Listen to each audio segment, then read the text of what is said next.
Hello, class. I am Professor Hatter. Welcome to Movie Day. Hooray!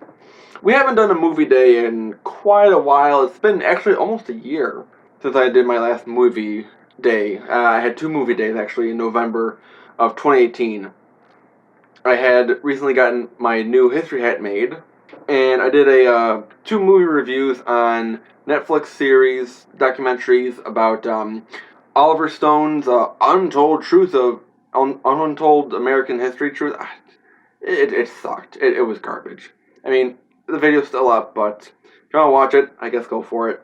If you want to hear me rant a little bit politically. And then I also watched the documentary series RFK about Robert Francis Kennedy, who was the younger brother of JFK, running for president in 1968 and was assassinated, unfortunately.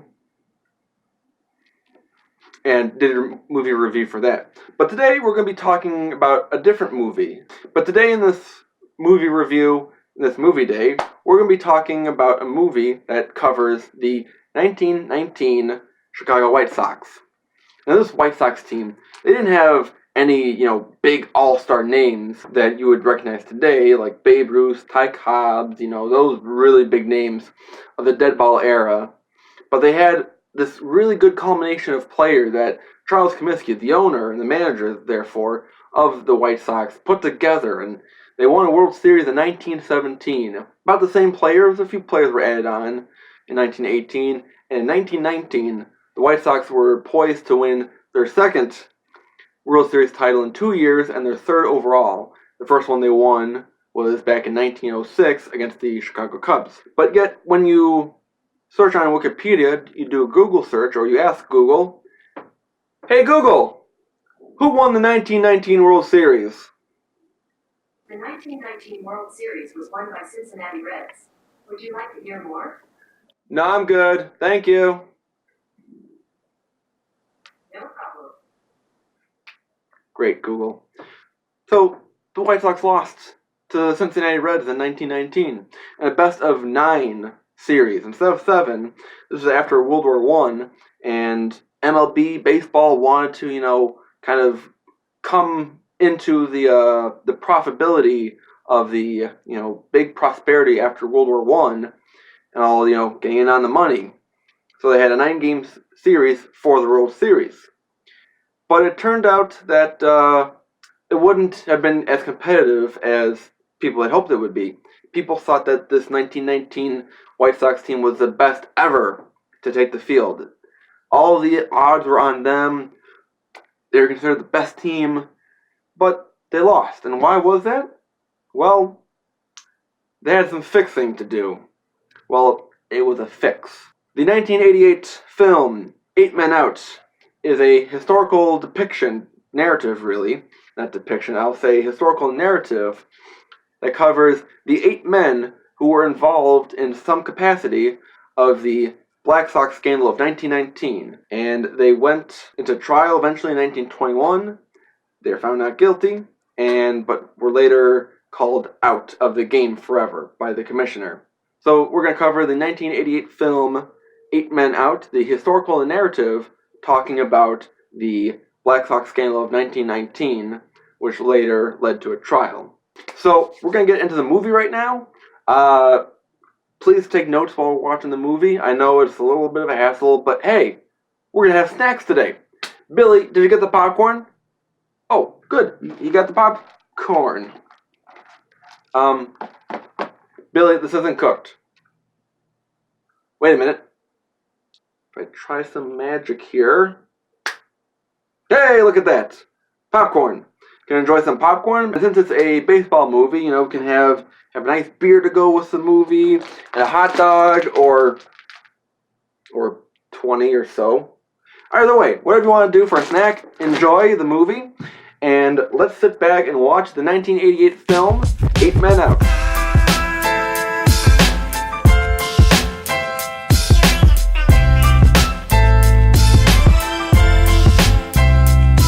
Yeah, pretty good movie.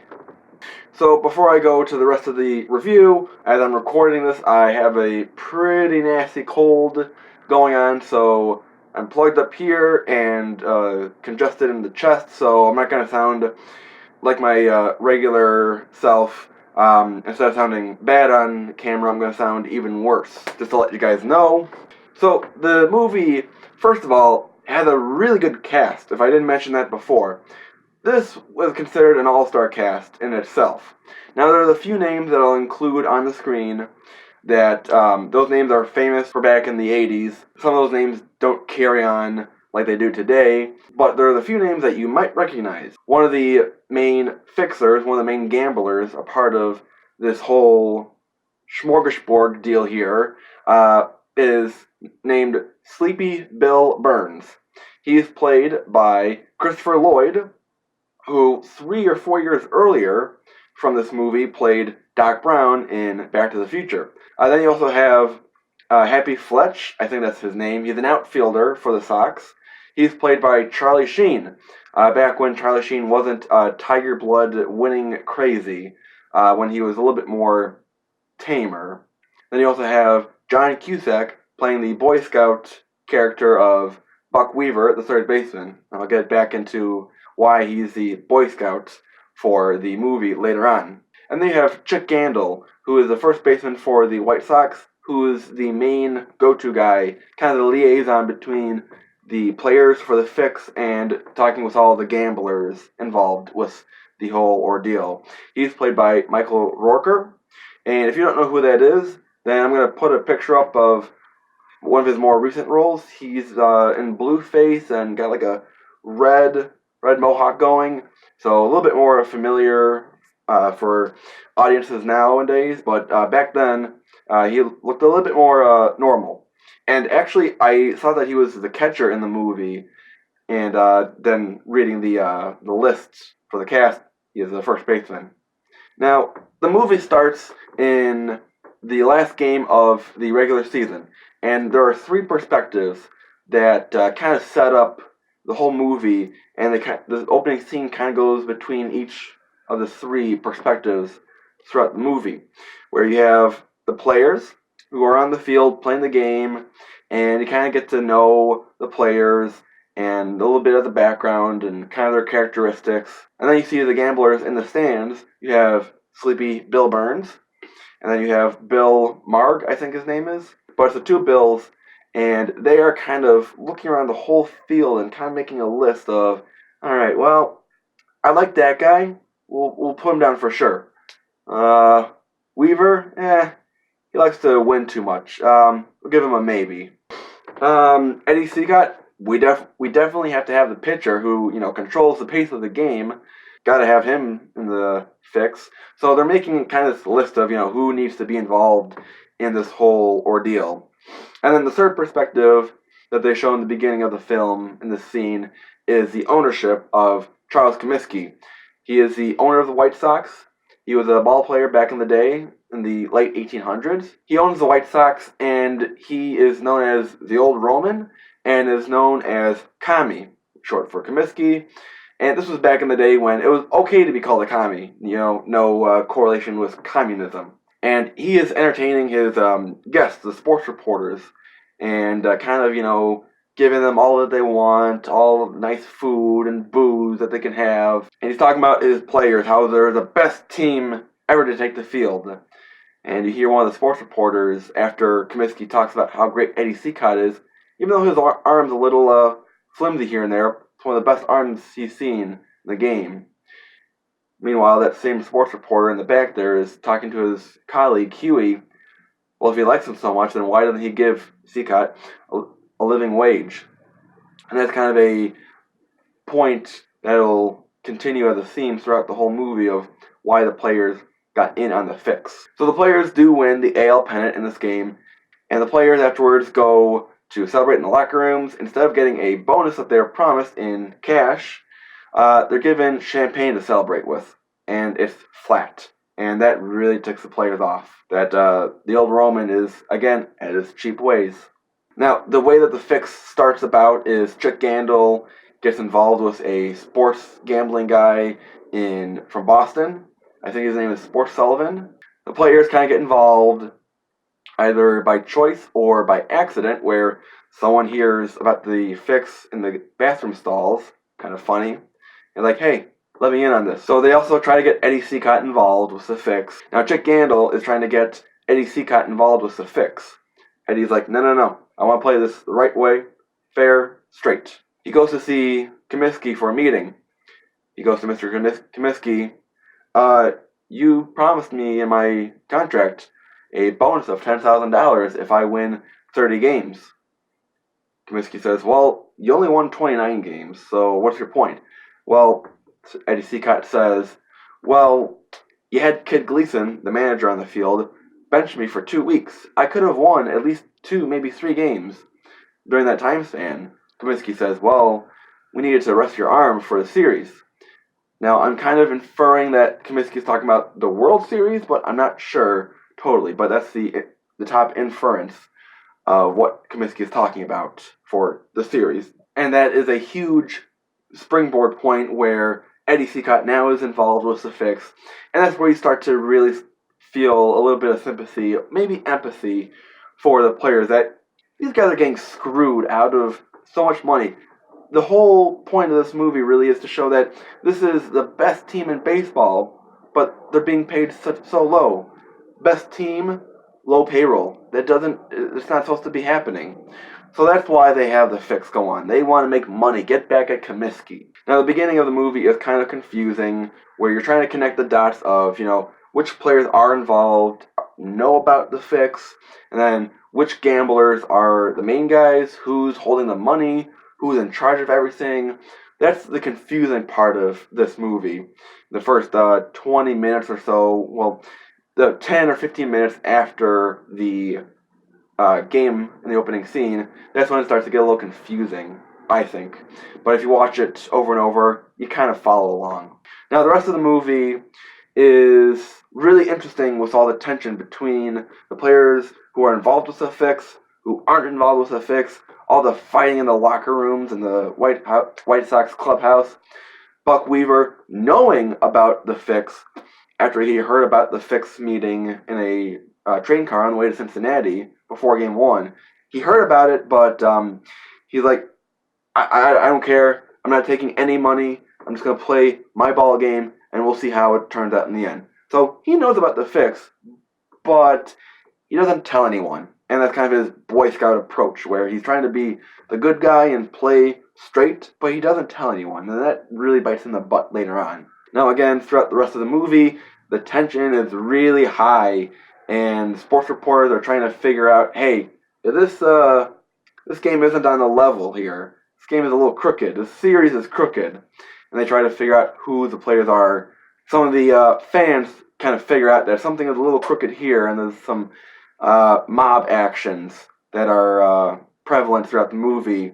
And after a few confrontations and little meetings from the gamblers and the associates, making sure that the fix is on, because some of the players want to, win the series now, but they have to throw it. Otherwise, some of their family members can't be protected, and some of them might be killed. Spoiler, the White Sox lose the World Series in 8 games out of a 9-game series. Huey, one of the sports reporters, kind of figures out that there's about 5 players at least who are involved with this fix. He goes on to write a news article called the Philly Fingers Fix, or at least I'll put the correct title up on the screen here.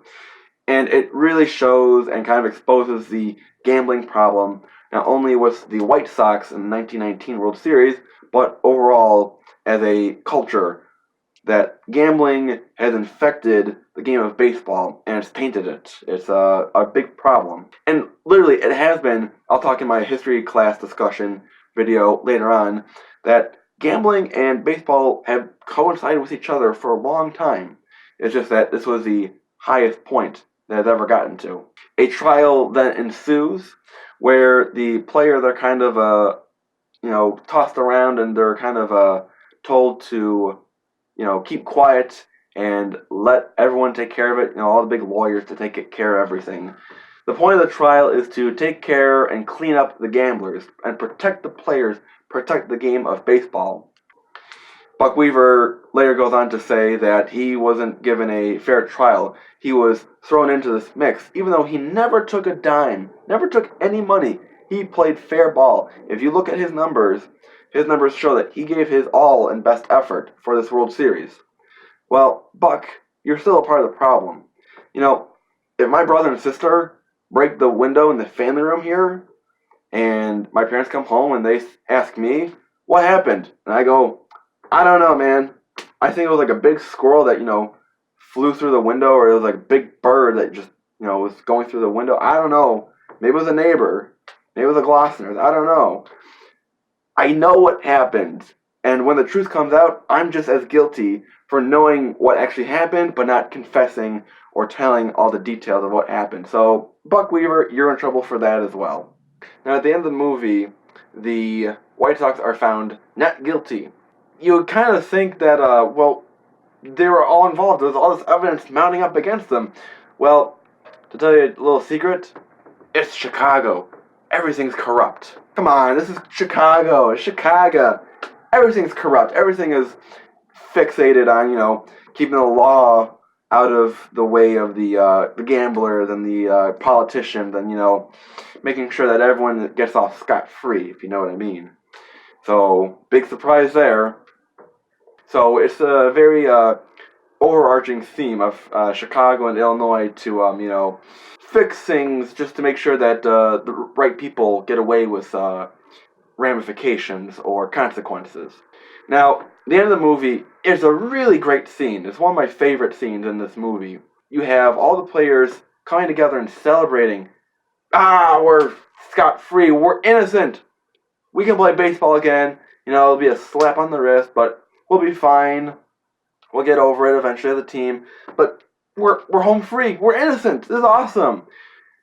While at the same time, during the celebration, you hear the first commissioner of baseball, Kennesaw Mountain Landis, give a statement to sports reporters. So while the players are celebrating, this quote is being read by the commissioner. Regardless of the verdict of juries, no player that throws a ball game, no player that entertains proposals or promises to throw a game, no player that sits in a conference with a bunch of crooked players and gamblers, where the ways and means of throwing games are discussed, and does not promptly tell his club about it, will ever play professional baseball again. And that's kind of a foundation for Rule 21 in MLB rulebook about player conduct. So that's how the movie ends. That those 8 players, they're celebrating, but somewhere in a distance, their fate is being sealed. And they have no say in it. There was no formal investigation by Landis, by baseball organizations as a whole. Nothing happened. They just made the quick, swift decision to ban those players for life. Now, there is an epilogue at the end of the movie, and it's not really worth going into details to. So to review this movie as a whole, I know I talked a little bit longer than I should have, but hey, it's a lot of details to go over. I could have talked way more, to be honest, of course. But that's for the history discussion in the next video. Now, this movie, if you just watch it, it's a pretty good movie, I'd say. I give it a hat rating of a White Sox hat. I mean, for me at least. You know that it has bad history, but you kind of want to watch it. You kind of want to root for them. Because that they're being cheap-sided and they're being squandered out of money that they should be earning. That they're not being paid what they're deserved. But if you actually look into the history of the actual Black Sox scandal, this movie goes from like a 4 out of 5 to a generous 1.5 out of 5 star rating. I would give it a new era replica historic hat. If you take a Brooklyn Dodgers hat nowadays, where it looks like it's telling historical accuracy of the hat to what they actually wore back in the day, but if you actually look at the actual history of the hat, it's not. It's faux. It's fake. It's false. It just makes it look like it's what they wore on the field, just to sell a quick buck. Because in the next video, the history talk, I'll go over what happened in the movie and what happened in real life. And I'll tell you right now that, that whole meeting with Eddie Cicotte and Comiskey about getting the $10,000 bonus for winning 30 games, but he didn't because he was benched for 2 weeks. There was never any provision, stipulation. There was only a verbal agreement. It was never written down that Eddie Cicotte was promised $10,000 for winning 30 games. That was a falsehood in this movie. This movie is a narrative to make you sympathize for the greedy, gluttonous bastards that add on to the corruption name that is Chicago. This movie just glorifies and romanticizes these players. You kind of feel for them, and I did. I fell for it. And my history take was going to be a little bit different.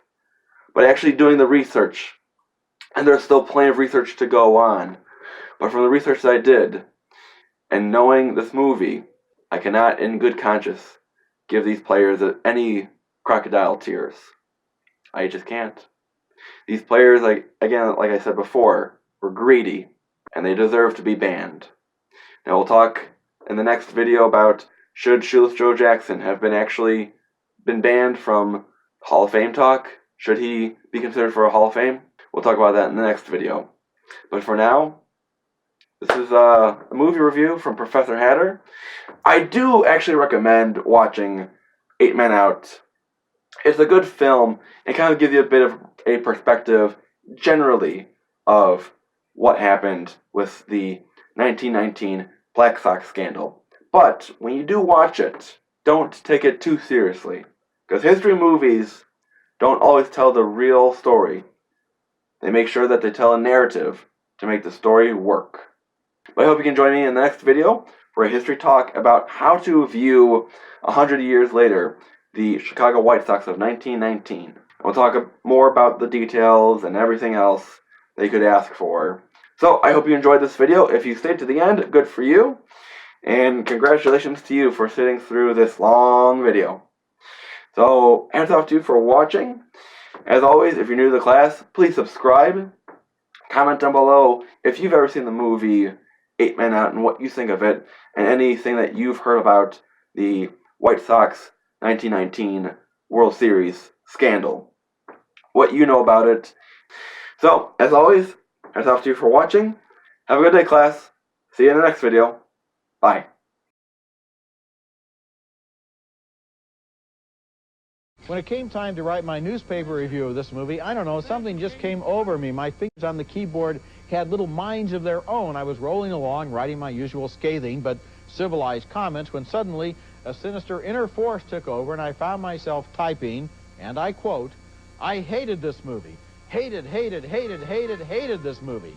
Hated it. Hated every simpering, stupid, vacant, audience-insulting moment of it." Unquote.